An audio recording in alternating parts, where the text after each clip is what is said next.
Natural हलचल में आपका हार्दिक अभिनंदन और स्वागत है।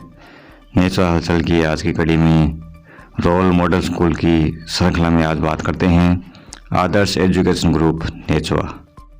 इसी श्रृंखला में नेचुआ की आदर्श शिक्षण ग्रुप के निदेशक डॉक्टर वीरेंद्र सिंह शेखावत ने अपने विचार नेचुआ हलचल के माध्यम से साझा किए।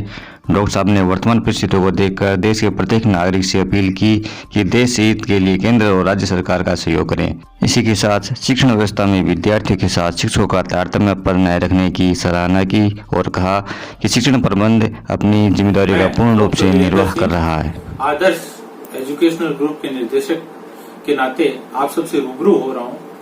इस दौरान मैं आप सबसे कुछ बातें शेयर करना चाहता हूँ, आप सबके साथ कुछ बातें साझा करना चाहता हूँ। जैसा कि इस वैश्विक महामारी के दौरान पूरा देश, ना बल्कि पूरा देश, पूरा विश्व इस वैश्विक महामारी के चपेट में है और इस महामारी के दौरान शिक्षा के क्षेत्र में भी बहुत सी दिक्कतें आ रही है। बच्चों का नया सत्र शुरू होने वाला है, नए सत्र की तैयारियां हो चुकी थी, पर जैसे कि राज्य सरकार और भारत सरकार ने गाइडलाइंस जारी की है, इन गाइडलाइंस के अकॉर्डिंग नया सत्र जुलाई में शुरू हो पाएगा।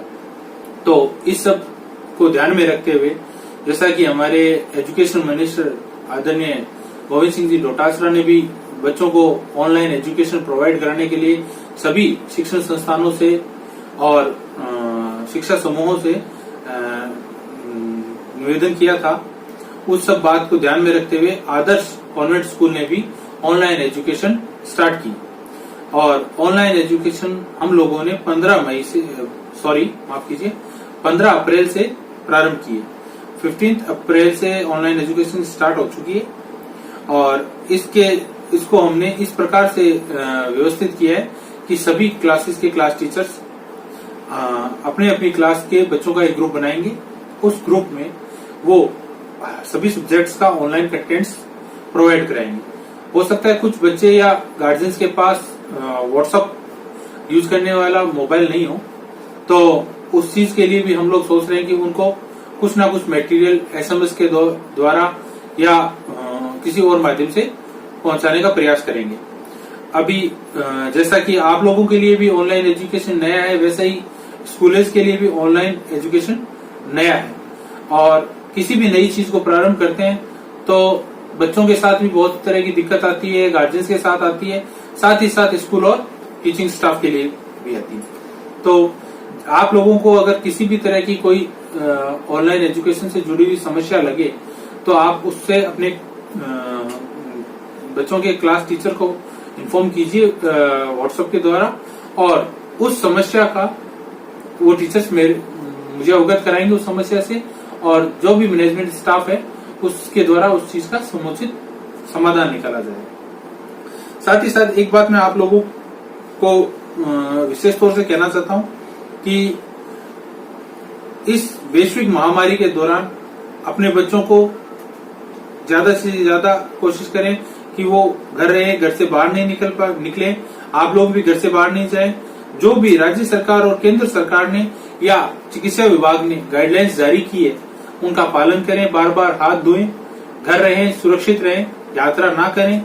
किसी भी आवश्यक कार्य ऐसा जिसे 3 मई तक टाला जा सकता है उसे अवश्य टालें। जुलाई माह में नया सत्र स्कूल का प्रारंभ हो पाएगा और रेगुलर बेसिस पे स्कूल लग पाएगी। जैसा कि शिक्षा विभाग ने गाइडलाइंस जारी की है, उन गाइडलाइंस को हम लोग पूरी तरह फॉलो करेंगे। स्कूल पूरी तरह पहले सैनिटाइज कराया जाएगा, उसके बाद ही नया सत्र प्रारंभ किया जाएगा, रेगुलर क्लासेस स्टार्ट होगी और बच्चों को खेलने दें, कूदने दें, मस्ती भी करने दें, क्योंकि बहुत मुश्किल होता है किसी छोटे बच्चे को पर्टिकुलर एरिया के अंदर रख पाना। गार्जियंस भी परेशान है, हम भी गार्जियन है बच्चों के और आप ही लोगों के साथ रहते हैं, आप ही लोगों में से हैं, तो उस परेशानी को हम भी भली भांति जानते हैं। गार्जियन से एक विशेष अनुरोध है कि आप अपने बच्चों को जो भी होमवर्क प्रोवाइड कराया जाए उस होमवर्क को अच्छी तरह उस वीडियो को देखें, समझें और उसके बाद करवाने का प्रयास करें।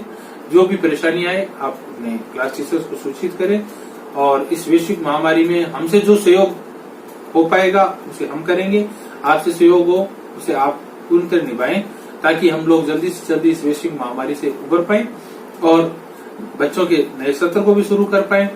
एक छोटा सा अनुरोध है मेरा आपसे कि जैसा शिक्षा विभाग ने भी गाइडलाइन जारी की है, भारत सरकार ने भी जारी की है कि बच्चों से फीस के लिए या किसी भी चीज के लिए 3 महीने का रिलैक्सेशन टाइम या जो गार्जियन दे सकते हैं उनको महीने के हिसाब से फीस ली जाए।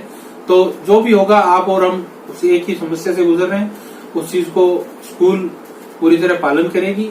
आपके साथ भी किसी तरह की कोई प्रॉब्लम नहीं होगी, किसी बच्चे का कोई नामांकन रद्द नहीं किया जाएगा।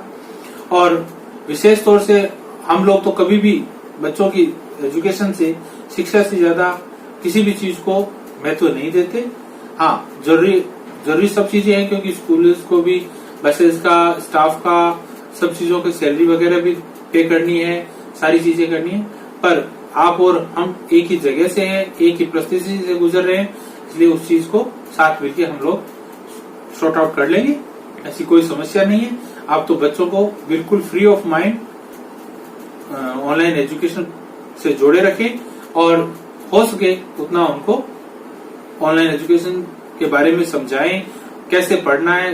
ज्यादा से ज्यादा हम लोग वीडियो प्रोवाइड कराएंगे आप लोगों को, जिससे आप लोग भी वीडियो के द्वारा उस चीज को समझ पाए और बच्चे भी समझ पाए, और वो आपके पास सेव रहेगा। जब भी आपको समस्या लगे, आप उस चीज को दोबारा देखें। इस बारे में राजस्थान सरकार ने, शिक्षा मंत्री जी ने भी एक ऑल इंडिया रेडियो से निवेदन किया है कि वो 1 घंटे का ऑनलाइन एजुकेशन के लिए एक प्रोग्राम जारी करें, चलाएं। तो अगर ऐसा होता है तो वो भी आप लोगों के लिए, हम लोगों के लिए, सबके लिए बहुत ही हेल्पफुल रहेगा। धन्यवाद।